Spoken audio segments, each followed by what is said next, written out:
এই অধ্যায়ে আমরা কপি মার্কস নিয়ে আলোচনা করব। তো কপি মার্কস মূলত আমরা যখন নাকি ডিজাইনের প্রয়োজনে এরকম দুটি ইমেজ পাশাপাশি রাখি এবং সেই দুটো ইমেজকে যখন নাকি আমাদের এরকম প্রয়োজন হয় যে দুটো ইমেজকে একসাথে সিলেক্ট করে নিয়ে আমরা কপি করব, অর্থাৎ এই দুটো ইমেজকে পাশাপাশি যে আমরা রেখেছি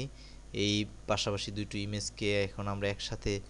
রেখে আমাদের ডিজাইনের প্রয়োজনে আমরা এখান থেকে রেক্টেঙ্গুলার মার্জিন টুল অথবা এখানে এলিপ্টিক্যাল মার্জিন টুলটি যে রয়েছে এই এলিপ্টিক্যাল মার্জিন টুলটি এভাবে সিলেক্ট করে নিয়ে আমরা আমাদের ডিজাইনের প্রয়োজনে যদি কপি করতে চাই দুটো একসাথে একই মাপের,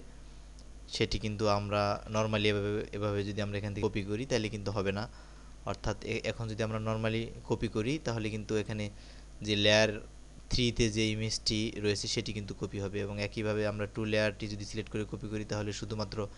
একটি অর্থাৎ টু লেয়ারে যেটি রয়েছে সেটি কপি হবে। অর্থাৎ যে লেয়ারটি এখান থেকে সিলেক্ট থাকবে,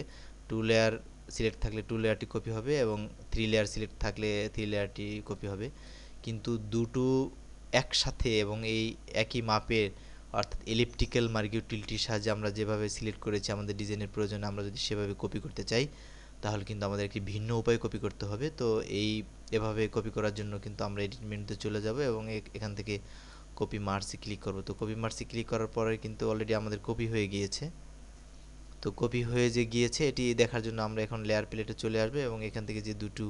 ইমেজ আমরা নিয়েছিলাম সেটি আমরা ডিলিট করে দিচ্ছি। এখানে যে দুটো ইমেজ আমরা প্রথম ইনপুট করেছিলাম সেই দুটো ইমেজ আমরা ডিলিট করে দিয়ে আমরা নতুন একটি লেয়ার নিয়ে যেটি আমরা কপি মার্কসের মাধ্যমে কপি করেছি সেটি কিন্তু কন্ট্রোল ভি এর মাধ্যমে প্রেস করলাম। তো কন্ট্রোল ভি এর মাধ্যমে প্রেস করার সাথে সাথে কিন্তু আমরা অলরেডি দেখতে পাচ্ছি যে আমরা যেই ইমেজ দুটো পাশাপাশি রেখে কপি মার্কসের মাধ্যমে ক্লিক করলাম সেই ইমেজ দুটো কিন্তু অলরেডি একসাথে কপি হয়ে গিয়েছে। এটি আরও স্পষ্ট বোঝার জন্য আমরা এখান থেকে ড্রপ শ্যাডোটি অ্যাপ্লাই করে দিচ্ছি। আমরা ড্রপ শ্যাডোটি যখন নাকি আমাদের এই কপিকৃত অংশের মধ্যে অ্যাপ্লাই করে দিলাম তখন কিন্তু আমরা স্পষ্ট দেখতে পাচ্ছি যে আমরা যে দুটো ইমেজ পাশাপাশি রেখে একই সাথে ডিজাইনের প্রয়োজনে আমরা এলিপ্টিক্যাল মার্জিন টুলের সাহায্যে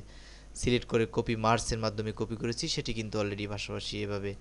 একই সাথে এলিপ্টিক্যাল মার্জিন টুলের স্টাইলে এটি কপি হয়ে গিয়েছে এবং আমাদের ডিজাইনের প্রয়োজনে এরকম অনেক সময় প্রয়োজন হবে এবং আমরা এটিকে কপি মার্কসের মাধ্যমে কপি করে আমাদের ডিজাইনের প্রয়োজনে আমরা ব্যবহার করব।